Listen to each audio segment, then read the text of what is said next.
Hey, so welcome everybody to another episode of the Becoming Hue-man podcast. And today I got my buddy, and he's also a fellow faster and juicer and plant-based eater and a coach and a musician, Blake Herrick. How you doing, my brother? Steven, what's up, man? Thank you so much for having me on the show. It was such a delight to have you on my podcast. And then we're working on some behind the scenes stuff as well. So we're going to keep that on the DL for right now. Yeah. But to be on your show is just an even bigger honor, man. So thank you so much for having me. Oh, the pleasure is all mine, and I'm excited to dive into our conversation because I really want to maybe break some of the stigma around fasting and give it a very human approach. And I think through your coaching business and the way you set examples for people, you do that. So I'm excited to dive into this conversation. And here I'll hop into the intro, and then we can get going after that.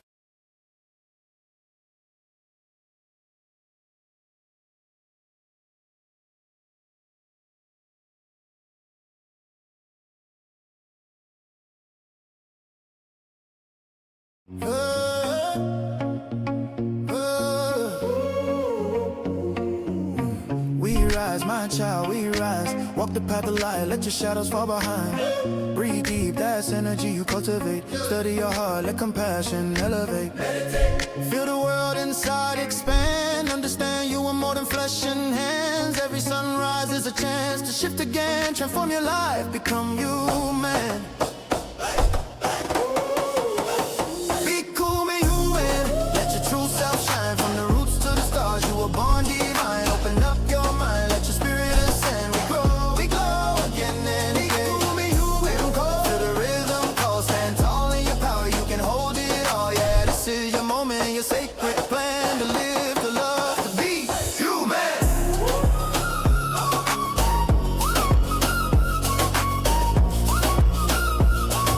To live, to love, to be human.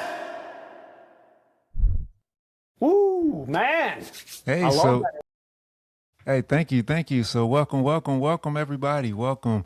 And again, I'm here with my buddy Blake, and we're about to dive into fasting, have a really juicy conversation, which is awesome because he loves to whip up some great juice combinations. So look forward to the conversation being very juicy, and dive into community around fasting and his coaching practice. So Blake, you ready? I'm ready, man. Let's go. Let's get into it.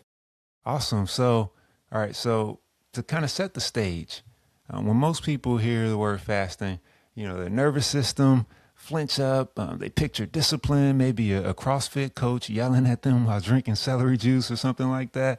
But fasting didn't start off as a biohack. It started off as something that was very human. Before grocery stores, before Amazon, Uber Eats, fasting wasn't a choice. It was a rhythm, right? And so, if you look around the world, every major spiritual tradition uses fasting, not to punish the body, but to quiet the noise. Jesus fasted for 40 days. Moses fasted on the mountain. Buddha fasted before enlightenment, not to suffer, but again, to listen. And that's why I wanted to talk with Blake today. Not only as a coach, but he's someone who lives a lifestyle and has a community practice, not to punish the body again, but to listen. So, Blake, let's hop into some quick hitters before we go deep. You ready? Let's do it. I'm ready, Steven. All right. So, um, if you had to do one, if you had to do one juice fast for the rest of your life, what juice are you choosing and why? Watermelon. Watermelon juice in the summertime is the most abundant. It's cost effective. It's easy to juice. It leaves no residue or excessive pulp inside your juicer. And you can actually also juice the rind as well. Just make sure that you wash the outside, even if it's an organic melon. And so the yield that you get from a watermelon when you're juicing it is just incredible. And it's a summer fruit, so typically the temperatures are going to be more warm, and it's just so refreshing. If I had to cheat a little bit and do like 2 fruits, I would technically squeeze a little bit of lemon in there. You can definitely do that. That tastes amazing. But just watermelon on its own with the rind is, if I had to mono juice fast and pick one fruit, that's what it would be.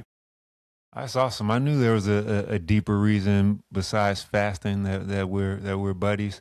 That watermelon, that would have been my first one too.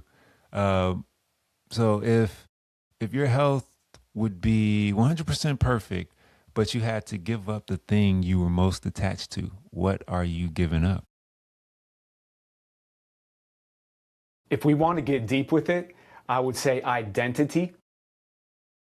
And if we want to get materialistic with it, it might be, I have a few prized possessions: my guitars, my bike, my Jeep. But I think that in order to have perfect health, that you need to give up a part of yourself, a part of your identity that is tied to the old paradigm that was causing poor health. So in order to have good health, you have to leave that old version of you in the past. And that might be some friend circles, that might be some activities, some habits, some routines, some foods that you like. And I can give you tons of examples in my own life where every time that my health has improved, whether it was through a fast, a different exercise technique, or just being consistent over long periods of time and that slow and steady growth, that my identity has changed. And I feel like the pursuit of health is a never-ending journey, of course, but you do reach a critical mass where you live and sustain yourself in very good health. And it makes you a better person, not only health-wise, but you become a better spouse, you become a better father, you become a better brother, a better son, a better neighbor, a better friend. And I think that's why I would give up the old identity in a heartbeat, in whether that's, like cheesecake or, fried foods or, beef brisket or something like that, then I would gladly make those sacrifices again, even though they were challenging in the beginning. Yeah, no, I love that. I love that twofold answer. Yeah, I mean, you could even say that subconsciously, some of the materialistic things you do identify with as part of yourself. So, but yeah, I love that answer. A few more, got 3 more quick hitters. So this is a popular one right here. You're on a desert island. You could only grow one food. What is it, and how confident are you that it won't betray you? Coconuts, man. If you're on that island and you've got a good supply of coconuts, there's your water and there's your food. Arguably, if you pick the younger coconuts, the sugar is going to be less developed. There's going to be less sweetness in the sugar or in the water inside the coconut. It's just going to taste basically like water. There might be a little flesh inside there, a little coconut jelly that you can eat. Yeah. And again, it's not going to be sweet. So why does it matter if it's sweet or not? Well, the coconut meat itself is going to be very fatty. So if you play the game smart and you consume coconut water and coconut flesh, you could basically live in a state of ketosis indefinitely, meaning your body has switched its metabolism over to burning fat for fuel. So then you have your hydration and your fuel on literally one food item. Yeah, that's fascinating. And I'm not sure, a lot of people will be aware of that. That's not common knowledge. So I'm glad you brought that up. And yeah, coconut would be one of the ones on my list too. Nice. So let's see. What's the weirdest thing someone ever said to you when you told them you fast? That is a great question. It might not be what they say, but I get some like awesome facial expressions. It's just I almost like don't like telling people that I'm fasting. That's one of the things that when you get into fasting that is taught in some of the fasting literature, whether it's from natural hygiene or even some of the more religious texts on fasting, the Essene Gospel of Peace. where when you're fasting, it's a personal journey. It's kind of like a combat sport. You practice as a team, iron sharpens iron, but then when you're in the ring or you're in the on the mat, it's you against your opponent. And so fasting is really a personal development a journey, and it's actually, I look at it as a reward. So I try to keep it to myself, but sometimes, you're at like a gathering and people are like, why aren't you eating? Why don't you try some of my cake? Why don't you try some of my meatballs? And I'm like, oh, no, no, no. And then they'll keep pressing. It's because I'm fasting, guys. And then their face is like, whoa. And it's just priceless because, like you said earlier, to a lot of people, when they hear about fasting, they do think of it as some sort of either self-punishment, or it enlivens their nervous system and it puts them in a state of self-doubt. Oh, I couldn't do that. And still to this day, some of my clients who are very successfully fasting, in many ways, like, not that it's a competition, but they're succeeding more than myself in some regards, and I'm so proud of them. And they still have that little shadow of doubt. But then this particular friend circle that I'm kind of using as an example, they've been around me at several gatherings now where, maybe two or three out of four or something like that, I'm not eating. And maybe I'll bring juice for myself and juice for everybody and then get them to try the juice. And now that they're around me and they know that I'm doing it, they're like, oh man, I read your ebook. That was amazing. Or, oh my God, I tried that ABC juice that you had last time. That was so good. What was that other one you made? Was it pineapple coconut? Man, that was so good. For New Year's Eve, I brought some because I'm high raw plant-based. That's kind of what I call myself. But yeah, I'm really steering more towards raw and fruitarianism the more my fasting journey deepens. But so I brought this homemade Burmese tofu stuff, and I opened the lid and everyone was like, oh my God, that smells so good. But there's chicken wings everywhere and there's meatballs and stuff like that. But people were just like, they were loving my tofu. They were dipping it in my raw peanut satay sauce that I made. And they were just loving it. And they're becoming more accustomed to me being a faster, and some of them, not all of them, are becoming more interested in it. And when I was hearing people say their New Year's resolutions at that particular gathering that I'm talking about, a lot of them were health related from people that I wouldn't expect that. So a lot of my clients, my friends, they tend to worry about the social milieu of being a faster or being that. In our podcast, Steven, I said sometimes I did feel like the black sheep. And you inspired me to put a more empowering word on it, like the innovator or the trailblazer. And that once you stand firm in doing what you're doing, and if that means that you're not partaking with everybody, then you would be surprised at the lives that you start to touch and change just by being you, doing what you do without even saying a word. Yeah, no, that's I agree with that. That's facts. Those are facts. And I'll add just like a little tidbit before we do the last quick hitter. And that is when I really started to fast regularly, that actually made it easier for me to interact socially, as opposed to sitting at a table with a plate that was completely different from everyone else's and having everyone eyeballing my plate and asking me what felt like intrusive questions. I didn't see that as an opportunity at the time to have a deeper conversation. I felt pressure.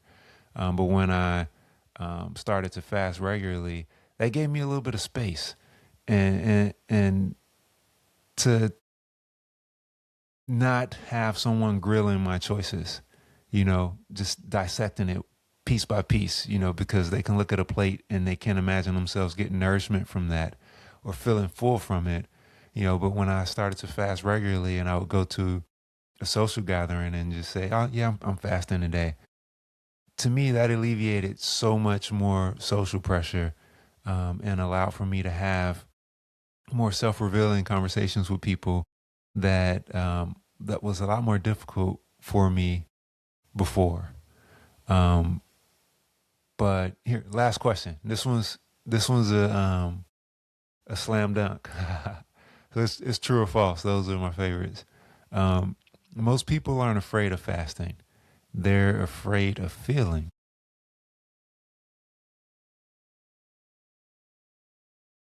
So they're not necessarily afraid of fasting. They're afraid of feeling. True or false? Wow, that's actually, you kind of stumped me on that one, because I think it's both. They I think the root cause is that they're afraid. They're afraid that they can't do it. They see that as not even a human possibility, because they've been brainwashed to think, what is it, like 7 days without food, 3 days without water, or something like that, and you die, you pass away, whatever that equation Yeah. is. Um, 40 days without food. Yeah, 40 days without. See, I don't even know the equation, because it's just like, it's nonsense. And so yeah, man, I think it's kind of like both, but yeah, what's the deeper meaning behind that one? Because that's a really good one. Yeah, so here I kind of give it away, and where I go with this next, and it's just kind of, we were just having some fun, about fasting. We got a little deep, but under the jokes, something real is happening when you fast. When people stop eating, they don't just feel hunger, they feel emotions, they feel their habits, they feel the stories that they tell themselves, and they feel this identity that they're clinging to. So that was kind of the inspiration for that particular question. It's just, are people afraid of the hunger, or are they afraid of what they'll discover if they're not busy eating or seeking out the next meal? Yeah, and I think that whether they know consciously, they definitely know subconsciously that their soul knows, their higher self knows that there's some stuff to work on. And a Yeah. lot of people distract themselves from it. But they deep down know that the only way to get on the other side of not feeling the way that they want to feel is to go through it, and to actually do the work. You've got all the techniques. You've got meditation and breath work, shadow work. These are all great tools and techniques, and fasting is just one of them. Yeah, no, I agree.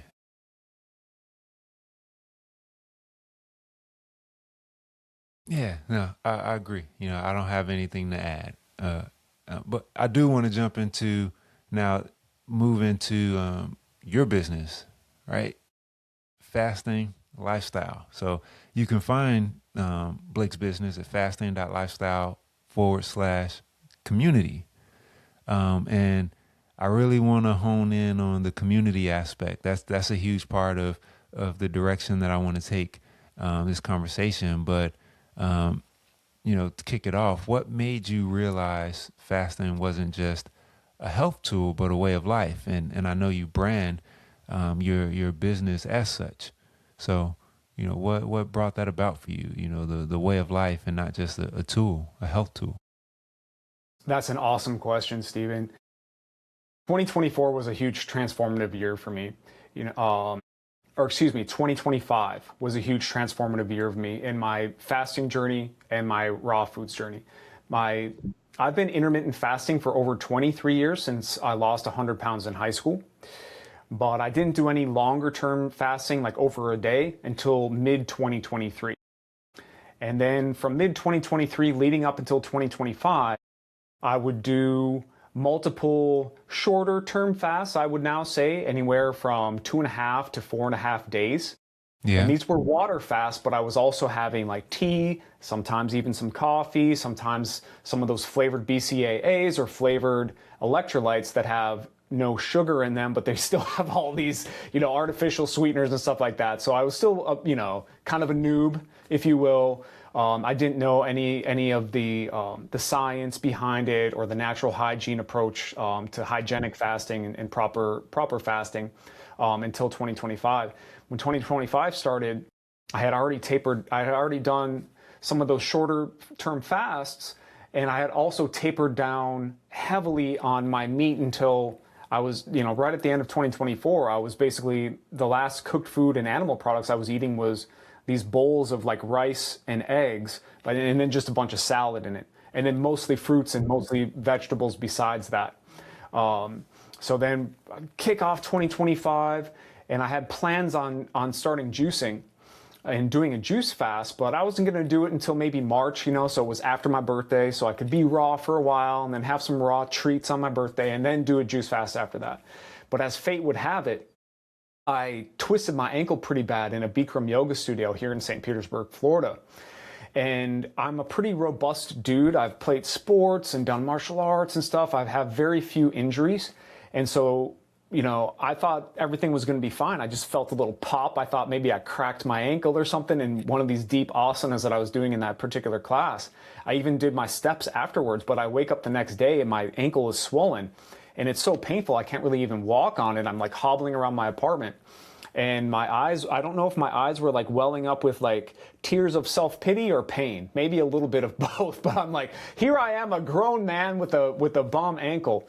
And from all the binge watching the content about fasting, raw foods, juicing, natural hygiene, your body heals so quickly and rapidly when you're in a fasted state. So I'm like, all right, I do the math. I have just enough time before my birthday to do a 3-week juice fast and then reacclimate to food for a couple days before my actual birthday. And so that's what I did. And then throughout 2025, I would do a 6-week juice cleanse, and then I would do a 7.5-day water fast, then I would do a 5.5-day dry fast, and then a 7.5-day dry fast. And each time, and we touched on this earlier, each time I did a fast, it felt like a metamorphosis. Yes, you're doing your physical detox. You can see the stuff come out of you. You can see what you deposit. You can see maybe a rash forms. You might have a healing crisis where you get like a cold type of symptom or a flu type of symptom. You're like, where is this coming from? It's because you're doing these deep therapeutic fasting methods that are so powerful that even myself sometimes I take for granted how powerful they actually are. And you have to respect these it's a sacred art in my opinion. And it dislodges any sort of dormant viruses, dormant parasites, dormant bacteria that's inside of you, not to mention all the food and whatever you were eating before you started to clean everything up that gets lodged in your tissues, not just in your GI tract, but in all of your tissues. Yeah. I'm having some detoxing right now that I think it's getting super deep in some of my tissues following my 7.5-day dry fast I just did. It's pretty remarkable, man. But I feel like I evolve every single time I do it. And as we spoke about earlier, the more that happens, it's not like an ego thing, like, oh, I'm so evolved, I'm just like faster and I'm better than everyone. It's actually making me a more gentle and caring, nice person and a more compassionate person. And I like feeling like that. Yeah. It's a bonus that my clothes fit better. I'm able to stay leaner, easier. And my body is naturally acclimating more towards the higher vibrational foods, such as, high fruits with, a little bit of lettuce, a little bit of herbs. My salt intake has dropped way down. I'm not on caffeine anymore. And just the other day when I was having some of those detox symptoms that I briefly mentioned, I decided that I would just do, one day, like a day and a half, 36 hours dry fast, just to help my body work through some of that stuff. And I easily did it, and I felt amazing the next day. How long would that have taken had I been eating the whole time, especially if I had been eating foods that are like not raw or not plant-based? I can feel such a tax on my energy now. It's such a stark contrast of how much fruits tax my energy versus how much even that cooked tofu that I was telling you about, and how fast that bloats you up and everything like that. And man, it was tasty, let me tell you. But it's just the old me who was a bit more, I guess, I don't want to say, I don't know, like where I would like the tantalizing tastes of things more. Now that sort of food addiction has just, it's just gone by the wayside. And now I value my health and how I feel more. And it's effortless. Just how with yourself, you know, you over time, you got more comfortable being in social situations as a faster. That's how this lifestyle works.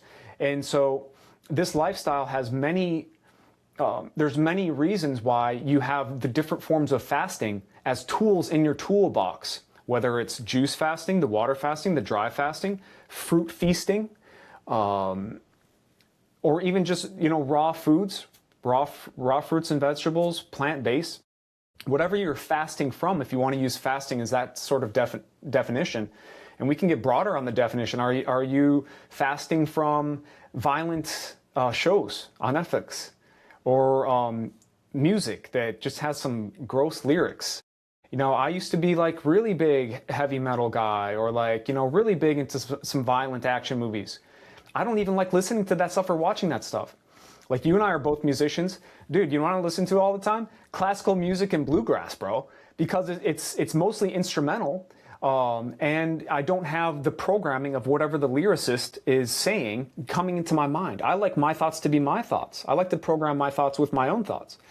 And so over the course of 2025, I realized that I'm not going to stop doing this. I'm going to find a way to balance that pendulum to where some people, they fast too much, and that becomes like an addiction.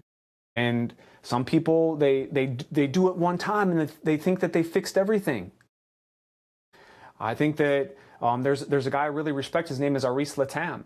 He has a really cool fasting schedule that he does every year around the equinoxes, the solstices, and then around his birthday time. And so that's what I do, is I help people work fasting into their lifestyle as a lifestyle practice that you work on year after year after year after year. And when you see the people that do this wisely, they basically age slowly. They barely age. And this is not an aesthetic thing, because if you want to look young, you can just go, you know, get Botox or whatever you want to do. But this is like legitimate looking young, but it's more about how you feel. It's more about your health. You know, I went and got my blood pressure. I was at CVS and I was like, I'm just going to like test my blood pressure. Perfect blood pressure. You know what I mean? I haven't been to the doctor in, I don't know, like 20 years or something like that. I'm going to be 40 in a month and a half. I think you and I are similar age. I mean, I won't speak on me. I'll speak on you, bro. You look freaking amazing.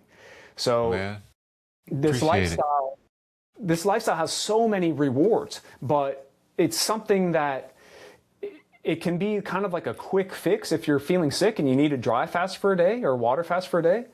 But then it's also something where I want to do like a couple longer term fasts each year and have kind of like a schedule like Aris Latam does.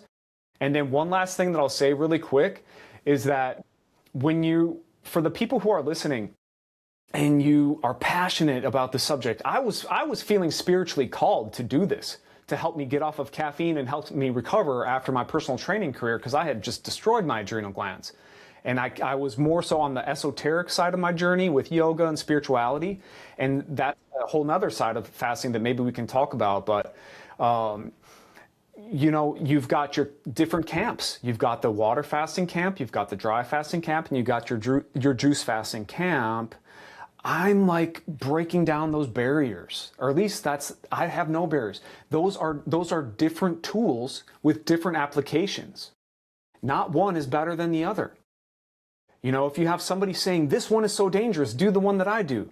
This one is ineffective, do the one that I do. You guys, you got to open up your eyes a little bit, and it's not an or statement.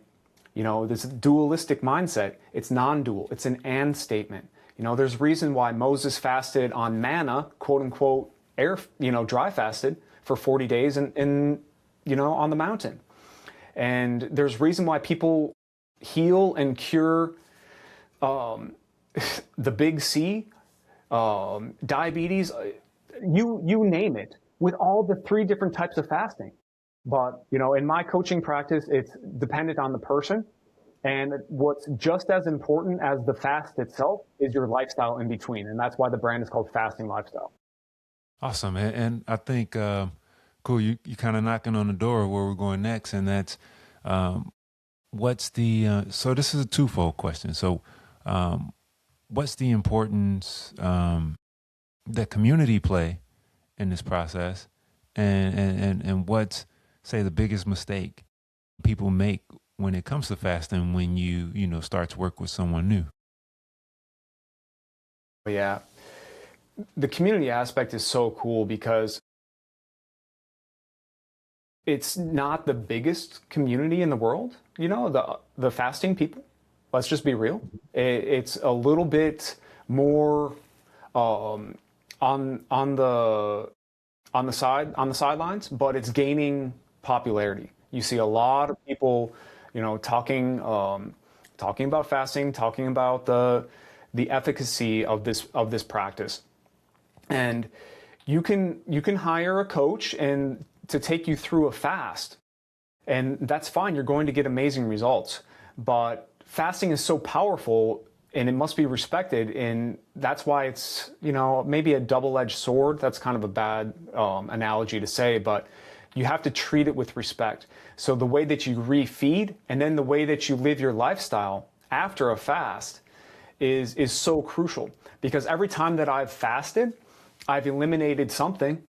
Less caffeine, less salt. In the early days, like I was saying in 2023, I remember popcorn was a big one for me, because I used to, just slam air-popped popcorn thinking that it was healthy. You know what I mean? And Yeah. It's so abrasive on your gut mucosa, dude. It is. To eat popcorn. It's actually not good for you at all. Not to mention the GMO and the fact that it's undigestible, all that stuff. So that was a big one. Oatmeal was a big one for me. And slowly, I got to where I am today. In the beginning of 2024, I knew about fruitarianism. And then mid-2024, I went to the Texas Fruit Festival. I met some fruitarian people, and I'm like, how do you freaking do that? I can do it for like a stint. I did a 6-week juice fast. I'm, pretty, determined, willpower heavy person. But I inched myself there. And like, now that I'm in 2026 and I'm like, yeah, I'm just having simple salads and fruits. And my salads themselves are vegetal, non-sweet style fruits themselves. Tomatoes, avocados, cucumbers, zucchini, with a little bit of herbs and salad. So hardly any vegetables, maybe some sprouts as well. That's why it's important as a community, because there's such a knowledge base. There's a trajectory. Another content creator that I really like, his name is Professor Spira. He talks a lot about the Arnold Ehret material, the mucusless diet healing system, rational fasting. That's some of the first books that I read. I love that material, and it's a constant transition. It's a constant evolution. You and I are even, especially you, Steven, are very interested in breatharianism and the concept of pranic living as well. And that's kind of, that's down the road as well for some people that are feeling called to do that. But I would say the biggest mistake that people make, there's a couple. So I'll break the rule a little bit and just give a couple really quick. One is that they don't believe that they can do it. That's just false.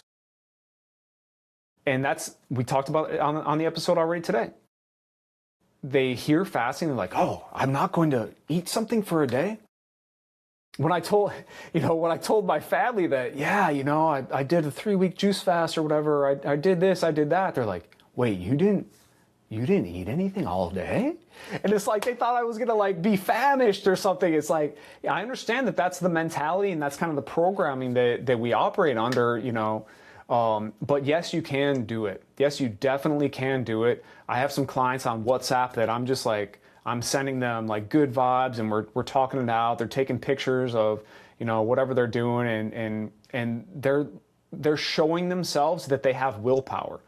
And my friend Joseph Mead, who's been on my podcast, he's done multiple 40-day water fasts, and he lost something like 250 pounds, and he cured his diabetes. He cured a lot of stuff, man. And he made one of my favorite quotes is that if you can control what you put in your mouth, you can control anything. And it's not like this like hard-edged control, I must control thing. It's just like you have that self-control. You have that safe container that we talked about before. You're creating that safe container where you're in control of yourself. And then you can control your thoughts, you can control your speech. So yes, it is totally possible for someone to do a fast. So don't doubt yourself. That would be kind of the first mistake. And then the second mistake is breaking the second mistake is going too fast. Like I mentioned, this is a transition. This lifestyle is a transition to your highest health. And I'm a bit of a scholarly nerd as well. Like I got a summa cum laude designation in my bachelor's degree. I was super proud of that because I went back to college later in life and I was like, if I'm going to do it this time, I'm going to do it right. So for business calculus, got an A and stuff like that. And we learned about limits. And as you approach infinity, there are these certain equations and limits that you can play around in calculus. But because infinity is not a real number, you can never reach infinity. You can only approach infinity because infinity is just ever going on. And so that's why this journey is just ever going on. And so you don't need to rush it in the beginning. You need to be graceful on yourself. I went really hard in 2025. I went super hard, man. If anything, like I wouldn't change anything for the world, but maybe I would advise people to go like a little bit slower. I already had 23 years of health and fitness and, after my weight loss and eating a very strict, very well planned whole foods diet, even though it had some cooked food and animal you products. Already had discipline. I already had built the discipline muscle and stuff like that. So I was able to push it really hard. And then with that scholarly background, I was able to just absorb all these books. I have some really close friends, but I'm a bit of an introvert who can be extroverted when I need to.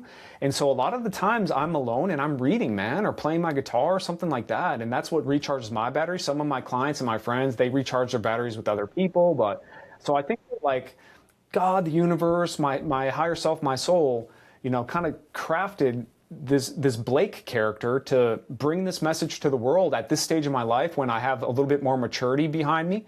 And so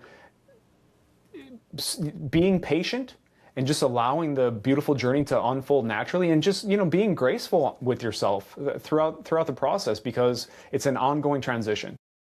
Yeah. And so I kind of feel like that part of the thing that's challenging for most people is the transformation that they see a body goes through when you're putting different things in your body. And you kind of touched on there's, I don't want to use the word tiers or levels to it, but there's different types of fasting. And, there's tons of documentation on people curing lots of diseases that are thought to be incurable through or uncurable by going on a vegetable diet or fruit diet. So I think one of the consistent things you hear is that when you lighten up from what you were doing before, the body begins to drift closer into homeostasis. And for a lot of people, you're so far off, it doesn't have to go very far for you to start seeing drastic changes. But your body does go through a transformation. You will start to look different. And for people who've only known you a certain way, this can be frightening. And this can almost look like a punishment to a lot of folks. So how do you approach that? Or do you even come across that, with people who are interested in fasting? Maybe they want to work with you, but they see fasting as deprivation and not rest. That's an awesome question. And if I'm entirely honest, even myself, like I'll give you an example that can show you like how I deal with the psychology of it from my recent dry fast. My recent dry fast was 7.5 days, and you were a huge part of that as well. I won't say too much on that because that's our behind the scene project that I'm working on. And so that was so cool to work on that project with you, man. Well, thank you. And I got down 25 pounds in only a week. So I went from 185 down to 160. And then because I broke the fast, with water and then some coconut water and some fruit or whatever, but it was only a couple days before Christmas, maybe I didn't make the wisest decisions. This is the longest that I had dry fasted. And so I'll tell you what I learned. The longer you fast, the longer you have to refeed. That seems like common sense. But then with dry fasting, you have to compound that even more and give yourself even more of a judicious period of refeeding. And all I really had was some like raw cacao pudding with like psyllium husk to make it like jelly-ish and pudding-like. And I think I sweetened it with like maple syrup or something like that. And what else did I have? I had some kombucha another one of the nights. But I'm telling you what, I think I gained that 25 pounds back, maybe even more, probably in a shorter amount of time than my fast, or equal amount of time than my fast. And it was remarkable to see my body go through those changes so quickly. And so when you're coming out of a fast, you just really, the refeed is super important. And so I learned that lesson. And when I saw myself kind of like, it's not that I was gaining fat, because obviously I'm back down to my normal size. I'm like 172.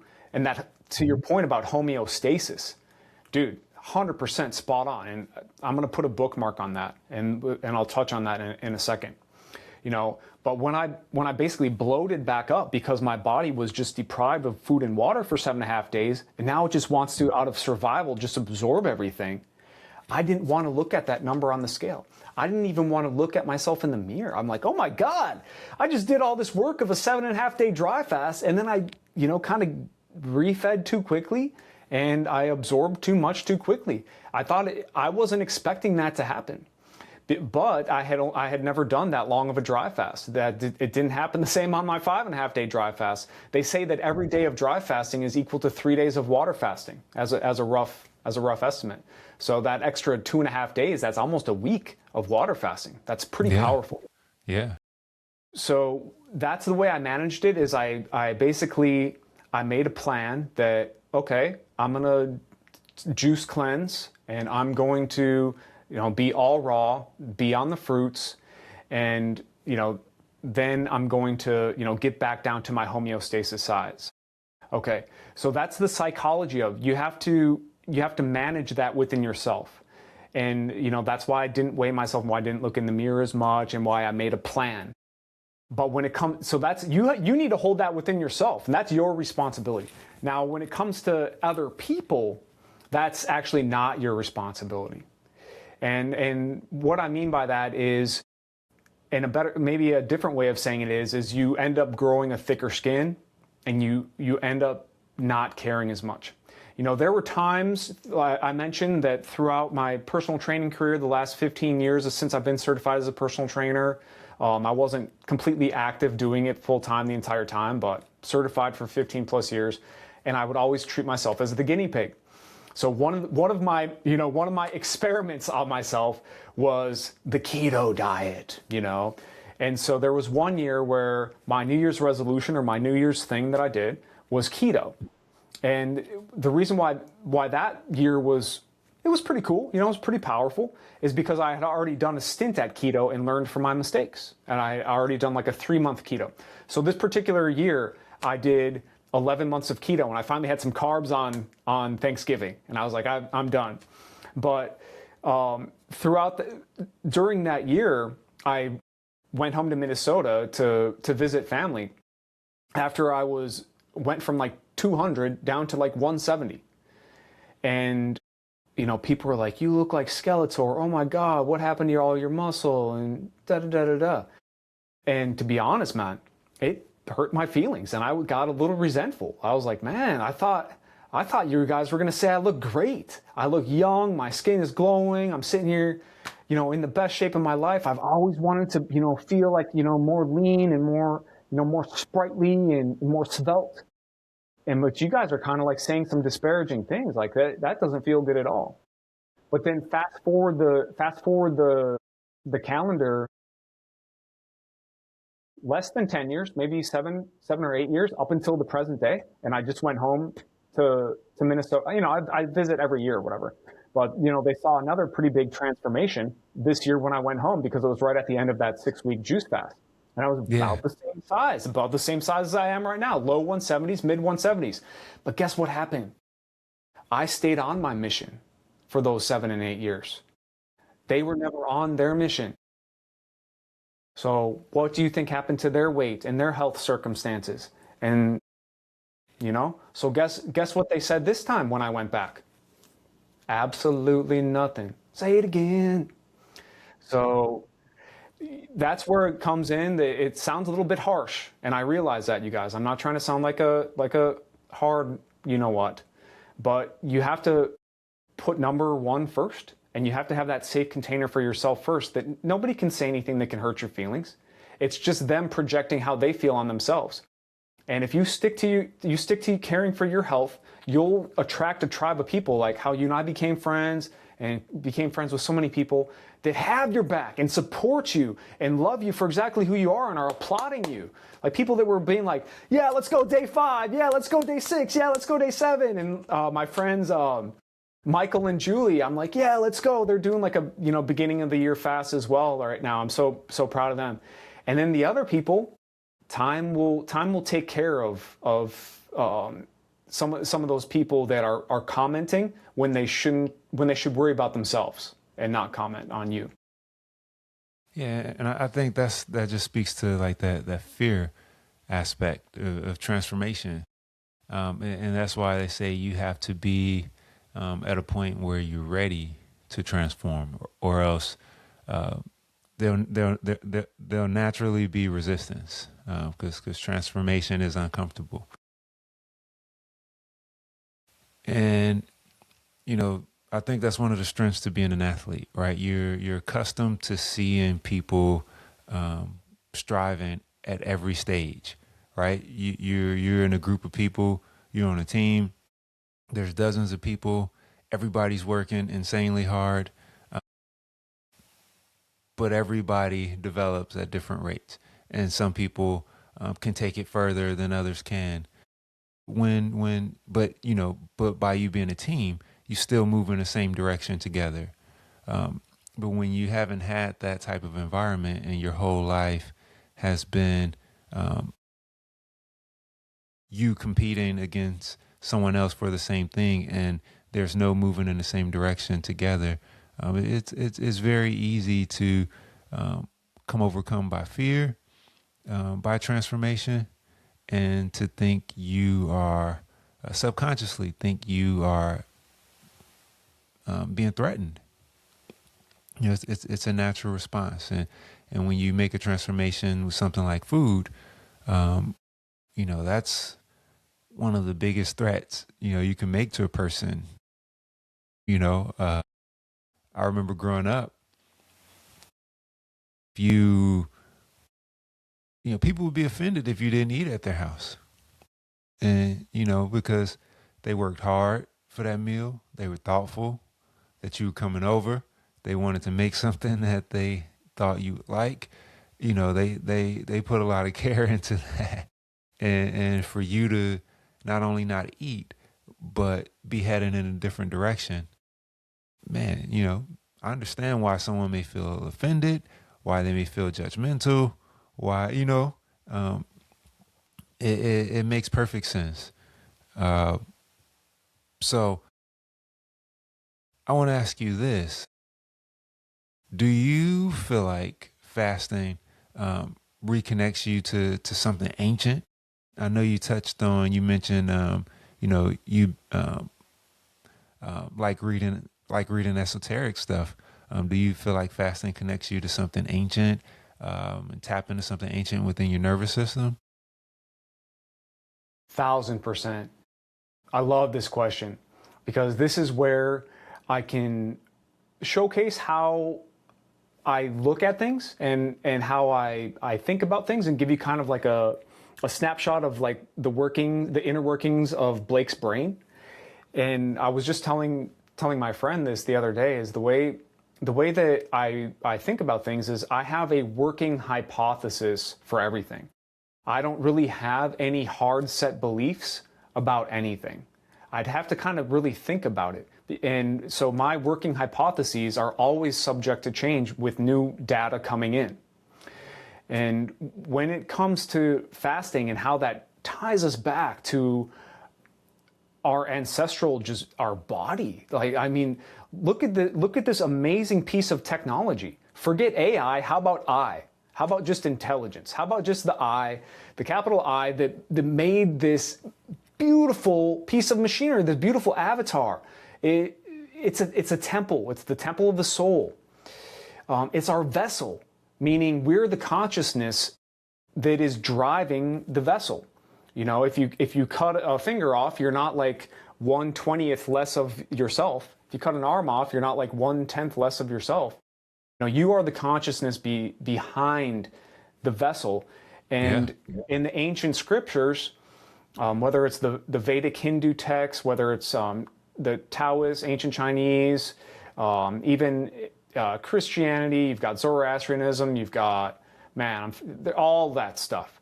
They talk about, it's basically, my gist of it is that it's our duty to maintain this vessel. It's a gift bestowed upon us. It's impossible that you're you. It's impossible that I'm me. Like, what are the chances that this soul is in this body at this exact point in time? I mean, if you want to do the math, it's just silly. It's absolutely impossible. It's impossible that we're alive and here right now sharing. This is such a blessing, man.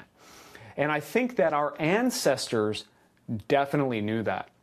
And this is why I tell you how I think, because I don't have any hard set beliefs on how we evolved, were we created as humans from the get-go?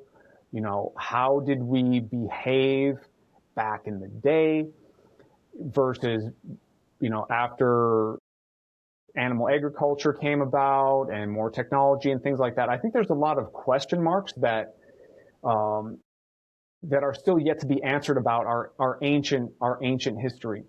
Yeah. And if you look at how, in I know that's kind of like high level stuff, but if you make an easy example about it, I was just in my fruit feasting class, which it's really fun. I just joined the class because like they're really good people.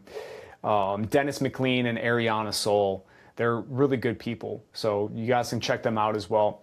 And they were teaching us about how we are anatomically designed, similar to primates, similar to the great apes. The great apes, you've got 4 species. You've got gorillas, orangutans, you've got bonobos, and chimpanzees.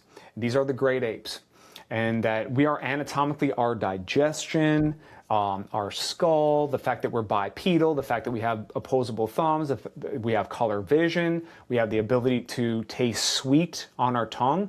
We have a digestive enzyme in our saliva called amylase that can actually break down sugars and pre-digest the food before you swallow it.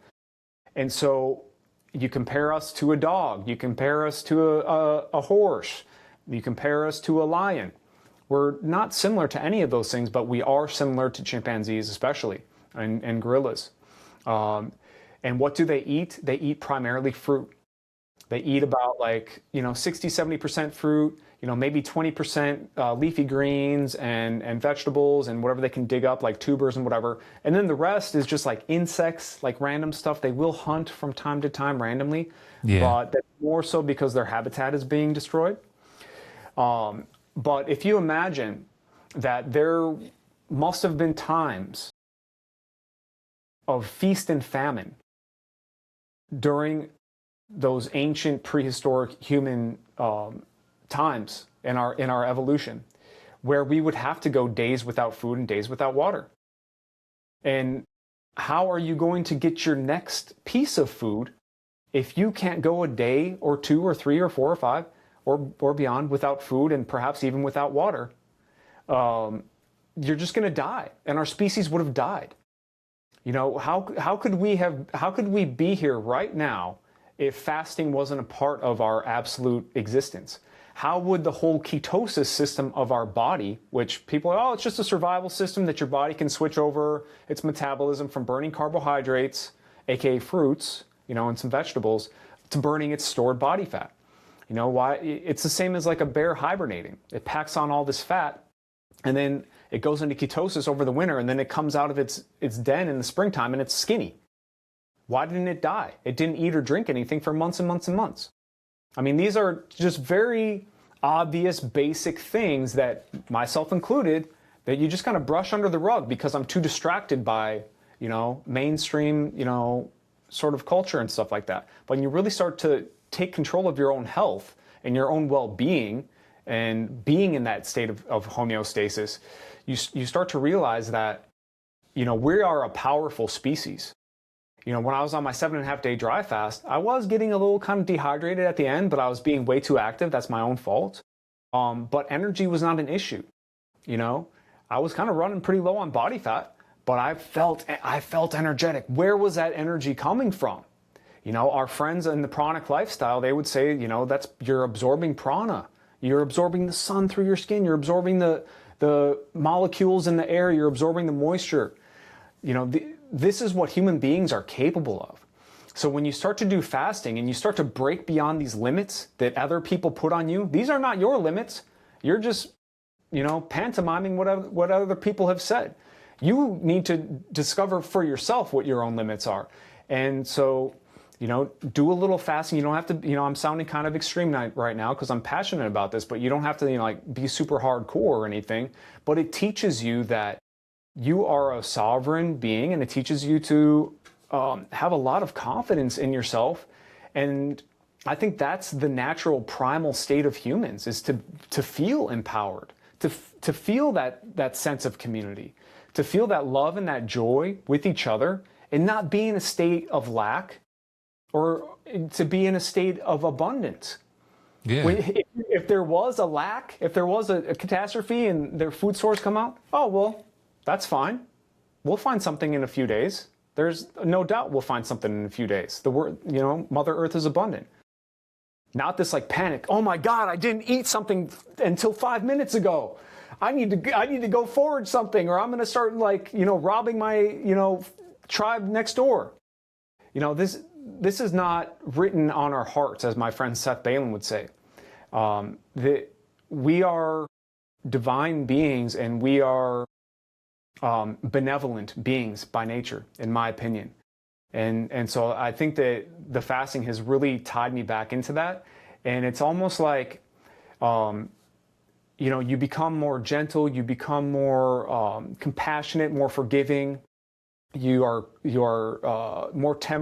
have more temperance. You're less quick to anger, and you let things go a lot quicker. And this is all good.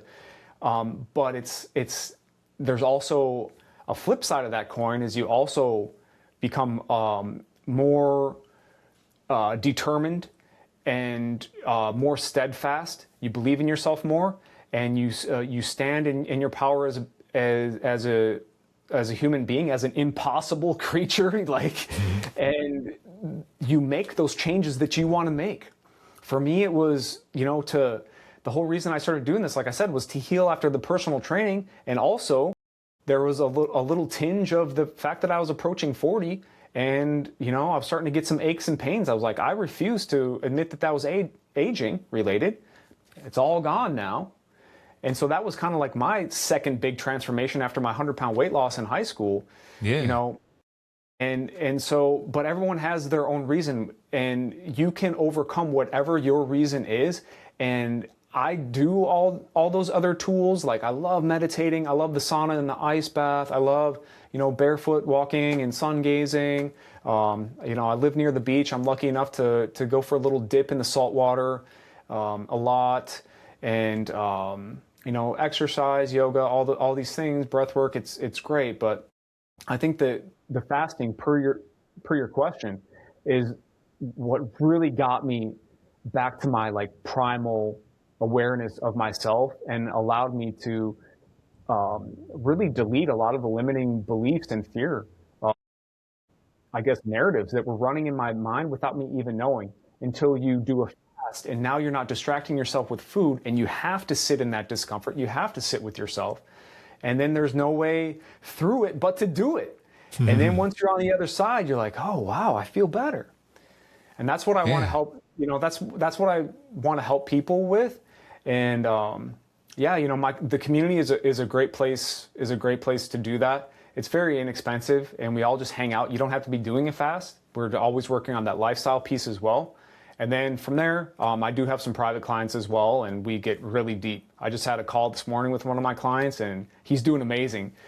So shout out to Richard on that. But and if anything, like, just hit me up on Instagram too. Cool, yeah. Go Richard. He'll see this and feel good about it. I think it's important to add too that we talk about tapping into something ancient.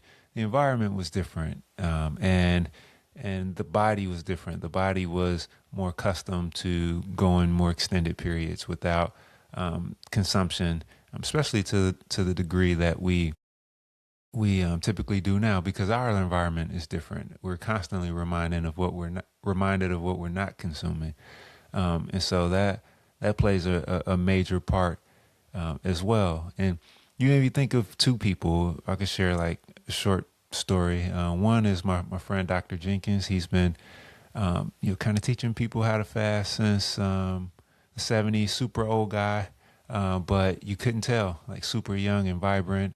And I bring that up just to share how people can age gracefully, and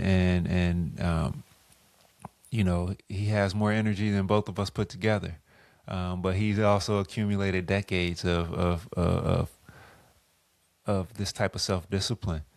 And I met, or I didn't met. I have another friend who was diagnosed with type 2 diabetes, and he and his wife, they both refused to settle for that. And everyone's circumstance is different, so make sure you find people to work with, even like naturopaths or functional medicine doctors, especially if you have serious health conditions. You want to always make sure you have support. But this other friend, he and his wife, they both, cured their type 2 diabetes. And the reason I bring up Dr. Jenkins and this friend is because there's a spiritual aspect to the reason why they were fasting. And this is why a lot of the religions incorporated fasting. You get this from a lot of different places as civilization begin to become more technological, faster paced, more disconnected from our natural cycles. A lot of traditions try to preserve these rhythms and these functions in our bodies, while simultaneously preserving and maintaining health. And so someone figured out a science to whereas we could indulge and still be healthy by aligning with certain rhythms, and also and with fasting being one of those rhythms. And so one of the last things I have before we do one more lightning round is in Buddhism they say craving is the root of suffering, and fasting kind of puts that theory to the test. Because food is probably the thing that most people crave most. Absolutely, it absolutely is. And if you think about it, everything has a beginning, a middle, and an end. Yeah. A human life. There's this energy. It's called orgone energy, and that kind of talks about the theory of even atoms or molecules, these tiny little electrons, they're flashing in and out of existence. I think Buddha even spoke on that. And if you meditate deep enough, you can almost feel that vibration happening. And each time it flashes, it has a beginning of the flash, a middle of the flash, and then the end of the flash. And everything is a fractal of that. Our lives begin in, during conception, and then we grow inside our mother's womb. And when we're in our mother's womb, the way that I look at it is we don't have the concept of separation yet. We are just one with our mother. We're like this little symbiote inside our mom, and it's warm and it's great. And I don't have any awareness of separation. How cool would that be to just be a baby your whole life? I mean, man, I'm kidding. But then the first thing that kind of happens is you're born, and then you realize that, wait, I'm separate. Okay, that's interesting. And then you're crying and stuff like that, and it's a little bit traumatic, obviously, to be born. There's a lot of things going on with your umbilical cord, the shifting of your skull and things like that.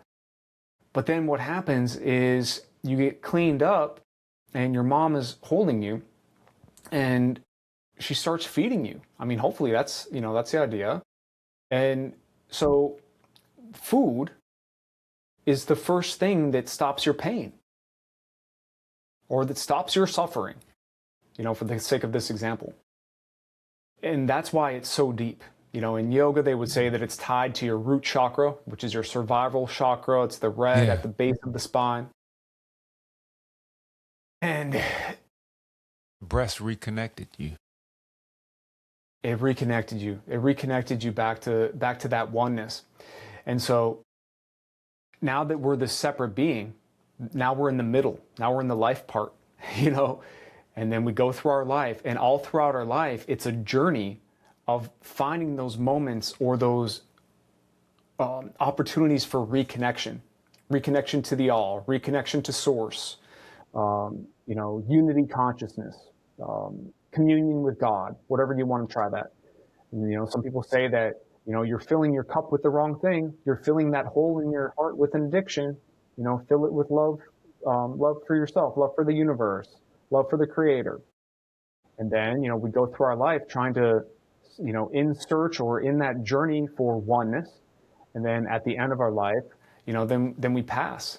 And I think I don't want to say Buddhism, I'm not sure, but, some people think that there's reincarnation, and that we might have another life, and then our memory is wiped and we can't remember. And then, but, there's certain tendencies that you carry on from one life to the next and things like that. And that's called samsara in Hinduism or yoga. And that if you can actually achieve that unity within your lifetime in the middle part, then you escape that reincarnation wheel. Yeah. And yeah, man. So that's kind of like my take on how fundamental food is to our entire life and our entire journey. Yeah. And you were talking about me branding with fasting lifestyle. My brand has gone through a couple iterations. If you want to trace this all the way back to when I was a personal trainer and then a yoga instructor, my Instagram used to be called Blake the Trainer. I've gone through many iterations, and I felt like my spirit was guiding me. And there's a song by U2 that goes, "Still haven't found what I'm looking for." And whenever that song would come on, I'm like, man, why do I feel like I'm just always searching? But my soul just kept on guiding me, just keep going, man, keep going. That's why I was hearing that little voice in my head, that little intuition. You got to start fasting. Okay, now you got to start tapering down. And then in that year of tapering down from animal products and cooked food, I met a Hindu family that was vegetarian. And so the universe will put opportunities, will put people, will put family, will put places, jobs, apartments, any resources that you need to fulfill your walk. The universe is always conspiring in your favor. And so then I eventually came upon the raw foods. That was my brand for a little while. And now I've discovered fasting, and I'm like, okay, I feel like this is what I'm here to do. And so I've finally kind of settled down. When I hear that U2 song, that I can finally enjoy it now, because it's actually a really good song. And I don't go into this self-introspection mode. But the reason why I've settled here is because it ties back to my origin story of being an obese, high school kid and having the struggles with food. It kind of ran in my family a little bit, some anorexia, and then, on the other side, some obesity. And so I don't feel as though I've conquered anything or I've overcame anything. I just feel like I'm just allowing now. And so when you start to have that relationship with food, where like on Christmas time, I was like, you know what, I'm going to have some kombucha. I'm going to make my little chocolate pudding.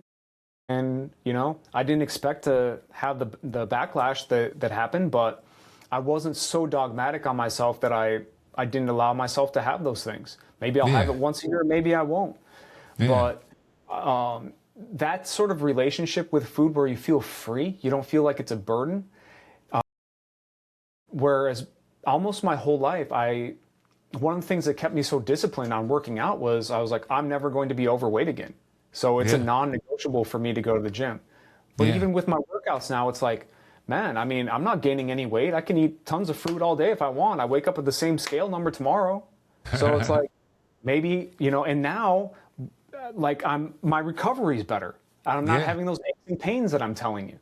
And so it's like, when you're not forcing so hard, when you're not swimming upstream and you just go with the flow, with the most fundamental thing, which is basically sustenance or food, then it frees you. It frees your entire life. You have this sense of freedom like never before.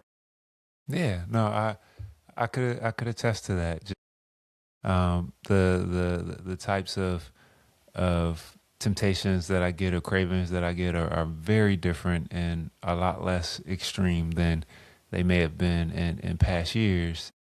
I'm glad you brought up YouTube because the lightning round, the quick hitters that I had, we actually answered just about all of them in our conversation, but there was one that we didn't answer, and it's because it's very unique, and this is perfect. So this is actually the last question I have for you before we close out, and that is, if fasting had a theme song, what would it be? Whoa, you're going to stump me on this one because, there's so many good songs. Oh, man. The first thing that came to my mind is We Will Rock You by Queen. So I'm going to go with that for right now, but I could give you a million answers. But that song, since my childhood, has been my amp up song, We Will Rock You. Let's keep the energy buzzing, man. Yeah, so, man, Blake, I want to thank you, and I love hearing people's journey, and that's kind of what this podcast is about, just hearing people's journeys on becoming more human, right? We're discovering more of who we truly are in that spectrum, that Hue-man all of this is happening on a spectrum, and we're all moving closer to oneness, right? To being whole with ourselves, and we can connect better with other people. So I just want to close out by letting people know that, fasting isn't about being extreme. It's about creating space in your body, in your mind, and your soul. And if you feel, and if this conversation stirred up, something in you, check out Blake's work at fasting.lifestyle/community. And this isn't about being perfect. This is about being supported. And that's what Blake offers you. So, Blake, thank you again, my brother. And any last parting words? And I've been on a few podcasts, and every time I get to tell my story and to share, it's just, I try to tell my story in a more empowering way, because we're always rewriting the past with how we look at things. And so if this conversation makes you think about your past or some of the choices that you made, do it out of self-love and not out of self-judgment. And as you rewrite the past, you're rewriting the present and writing the future. And beyond that, I had so much fun today with you, Steven. You're an amazing host. You really orchestrate the flow well. I love the quick rounds. And that was an awesome conversation, man. I can't wait to watch this episode back. Yes, sir. Likewise, my brother. I'm going to stop recording now.